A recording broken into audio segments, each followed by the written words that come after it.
Autrefois, elle était majestueuse. Le monde entier l'admirait. Mais les années avaient passé et elle avait perdu bon nombre de ses atouts. Elle fit un jour sa connaissance. Elle ne résista pas à sa fringance, son exotisme et au charme d'une aventure sauvage. Elle voyait en lui l'espoir d'une nouvelle jeunesse. Elle était partie, avec ses meilleurs éléments, à sa conquête, sous le maternel prétexte de lui apprendre les bonnes manières. Elle parvint à ses fins, non sans mal et sans effort, et finit même par s'installer chez lui. La France et son empire colonial ne se quittèrent plus. Il apprit d'elle, elle se servit parfois de lui, mais lui donna tant. Il finit par grandir et révéla alors ses velléités d'émancipation. Dès lors, les relations se compliquèrent. La France tenta la fermeté et la fusion quand son empire aspirait, lui, à plus d'indépendance. Ils s'en disputèrent violemment, les mots, les coups, les blessures, les larmes, la mort et le sang, la douleur des deux côtés. Déçue par tant d'ingratitude, la France se résolut à retourner chez elle au cours d'une première et violente séparation. Elle partit humiliée, elle qui s'était jetée à corps perdu dans cette relation, allant peut-être jusqu'à s'oublier elle-même. En se questionnant sur cet échec, elle commença à culpabiliser. Elle décida, défiant le réel, de donner une seconde chance à son histoire, à cette histoire. Mais cette fois-ci, chez elle. Elle s'entêtait. Pourquoi ne pas en profiter ? Pourquoi ne pas abuser de tant de naïve générosité ? L'empire colonial accepta. Elle l'accueillit à bras ouverts, en demandant toujours moins. Il s'installa chez elle, en exigeant toujours plus. Quand elle doutait de son amour, il évoquait le passé. Plus elle se méfiait de lui, plus il menaçait. Il devint violent et finit par l'insulter, l'abattre, elle et ses enfants. Un peu plus chaque jour. Cette fois-ci, elle n'en voulait plus. Elle avait enfin compris qu'ils étaient inconciliables. L'histoire était belle, mais l'amour était impossible. Ils étaient trop différents, presque opposés. Elle avait pourtant tout essayé. La force, la corruption et même sa soumission. Elle voulait désormais qu'il s'en aille. Elle avait peur de mourir. L'histoire en est là.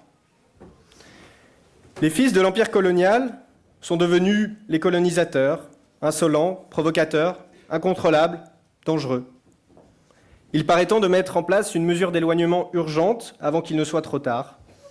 Une séparation à l'amiable maintenant ou un second drame violent demain. D'autant que nous savons tous qu'il n'y a aucune issue, aucune sortie possible. Au mieux un pourrissement, au pire une nouvelle tragédie. À quoi ressemblera la France de demain si nous n'agissons pas ? À une sorte de Brésil européen où seuls les plus riches s'en sortiront en hélicoptère ou en ghetto sécurisé ? Le Brésil qui n'est pas un paradis multiculturel, mais bien une société multiraciste. Un hexagone libanisé, léopardisé, sous le règne des milices communautaires. Un Kosovo français dont la capitale serait Saint-Denis, berceau et tombeau des rois de France. Ou sûrement le mélange des trois. Une chose est sûre, je n'entends aucun homme politique, je ne lis aucune théorie nous annonçant une suite heureuse. Plus personne n'y croit. Ceux qui me disaient encore, il y a 5 ans, tu n'as pas tort, mais tu exagères, me disent aujourd'hui que je suis finalement un peu trop optimiste. Le pire de tout, c'est le regard que les gens portent sur nous à l'étranger. Je me souviens de cette bonne sœur syrienne qui me racontait avec émotion le changement de visage de Paris entre ses 2 derniers voyages à 20 ans d'écart. « Mais qu'est-ce que vous avez fait de Paris ?» me reprochait-elle. Honteux, j'ai répondu que je donnais beaucoup de mon temps et de mon énergie pour lutter contre ce changement, mais au fond de moi, je m'en voulais à mort de ne pas avoir assez sacrifié. Je me souviens de Dany, étudiant en médecine et chrétien, fuyant son village, pris par l'État islamique, Karakoche, rire et croyant à une blague, se moquer de moi, douter, puis finir par sangloter lorsque je lui ai dépeint la situation de notre pays. « Mais pas vous, pas la France, pas l'Europe. Nous, c'est normal, mais vous, c'est pas possible. » Et si, Dany, c'est possible. Ils l'ont fait. Il ne dira plus un mot du reste du voyage. Je me souviens, il y a quelques années, déjà, de ce jeune Serbe de Mitrovica qui me disait en souriant « Aujourd'hui, vous venez nous aider. Mais demain, c'est vous qui allait avoir besoin de nous, et dire que l'avenir pourrait lui donner raison. Je me souviens aussi de ces clandestins rencontrés à Lampedusa, qui étaient choqués, déçus et même effrayés de se voir eux-mêmes si nombreux en Europe. C'est ce que nous disent les regards étrangers. Alors imaginez un instant celui que portent nos ancêtres. Voilà où nous a mené la prétention de ceux qui ont cru qu'on pouvait créer une unité avec des peuples aux identités et cultures antagonistes par la seule force administrative. Non, le contrat social ne vaut pas les millénaires passés ensemble. Nous savons tous qu'il n'y a aucun commun possible. Nous avons tout essayé. Plus personne n'y croit en dehors du petit Paris, des rédactions et des politiques déconnectées. Le réel a enterré depuis longtemps tous les grands principes et le mythe des valeurs universelles. Des valeurs de plus en plus plates et mielleuses, des valeurs qu'on agite de plus en plus fort à mesure qu'elles disparaissent. Et pendant ce temps, nous, on subit. Au cœur de cet affrontement, la jeunesse française de souche, les petits blancs, comme on les appelle, sont en première ligne. De l'école primaire à la fac, nous sommes en concurrence et en confrontation permanente avec eux. Pénurie de logement, course à l'emploi, violence dans les transports. Nous avons grandi au milieu des minorités majoritaires. Et nous n'avons pas encore, pour la plupart d'entre nous, les moyens de nous en éloigner. Là où il y avait encore, il y a peu, une place pour l'insouciance, nous vivons, nous, une jeunesse de tension permanente. En termes de qualité de vie, nous sommes probablement la première génération dans l'histoire de notre pays à vivre moins bien que la précédente. Une génération totalement oubliée par nos représentants politiques qui ont déjà décidé que les jeunes et l'avenir de ce pays, c'était eux et uniquement eux. Pépites de la nation, chance pour la France. Et nous, que sommes-nous à vos yeux? Qui sont les vrais oubliés de ce pays? À eux, ils offrent tout. Des emplois ciblés, des infrastructures dernier cri, des subventions colossales, une attention de chaque instant. Mais les jeunes, la vraie jeunesse légitime de ce pays, c'est nous. Nous, les sales Français à qui on a tout pris.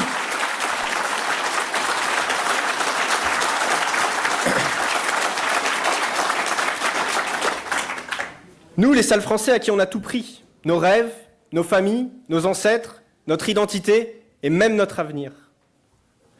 Mais attention, nous n'avons pas encore reconnu notre défaite. Nous sommes de plus en plus nombreux à ne plus baisser les yeux au quotidien et à relever la tête face aux défis qui nous font face. Et puisque l'État ne réagit qu'au rapport de force, alors il est peut-être temps, nous aussi, de l'utiliser. Nous avons hérité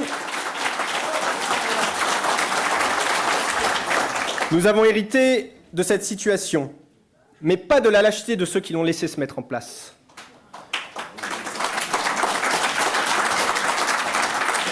Et c'est bien notre génération qui va mettre fin à la politique de ces irresponsables qui veulent importer les ventres et exporter les cerveaux.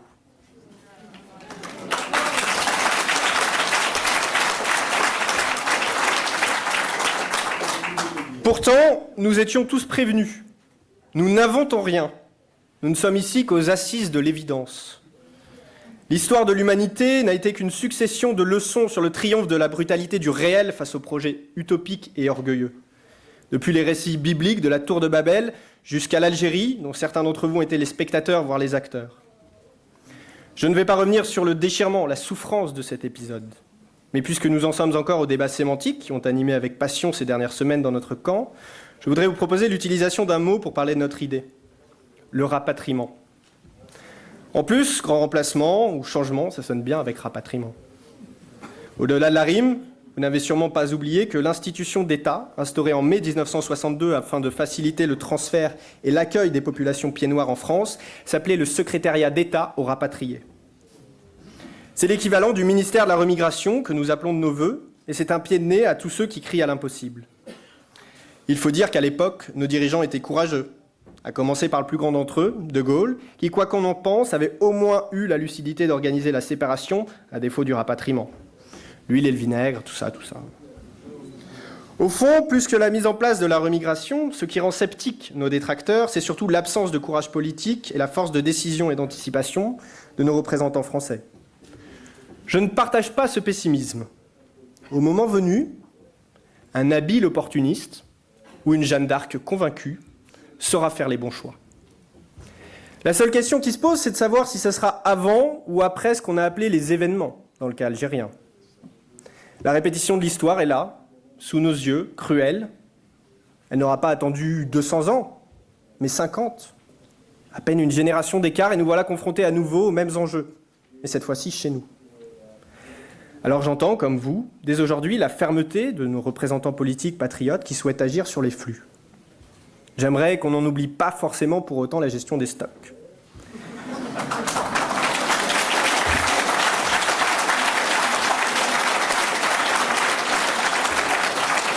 Car le seul retour des frontières ne nous permettra pas de nous affranchir des lois de la démographie. Et vous le savez tous, le dépistage de la drépanocytose, quoi qu'on en dise, annonce les Français de souche européenne minoritaires dans les maternités d'ici 30 ans. Cela fait pourtant quelques années que Manuel Valls déplorait le manque de blancos, de white, sur le marché d'Evry. Cette semaine, c'est même François Fillon qui s'est mis à réclamer des statistiques ethniques. C'est dire que l'heure est grave. Face à ce constat, le camp des patriotes doit maintenant cesser les complexes. La remigration, ce ne serait pas moral ? Mais cette remigration, cette séparation, elle existe déjà. Elle est en cours, les Français fuient.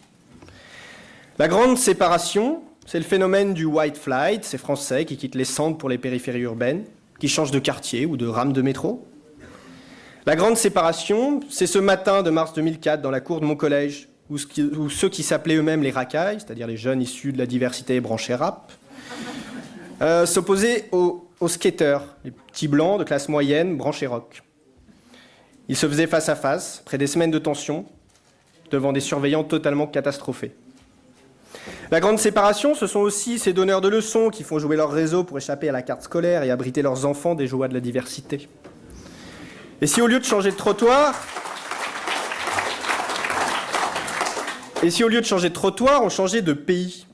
Et si on donnait la possibilité à nos deux peuples de retrouver la paix, séparés, certes, mais la paix? Nous n'avons pas à rougir d'être les seuls à anticiper et à proposer une solution politique. D'ailleurs, la remigration, ce n'est rien d'autre que leur donner la possibilité de vivre toute l'année, là où ils partent en vacances chaque été, là où ils construisent leur villa et là où ils se font enterrer.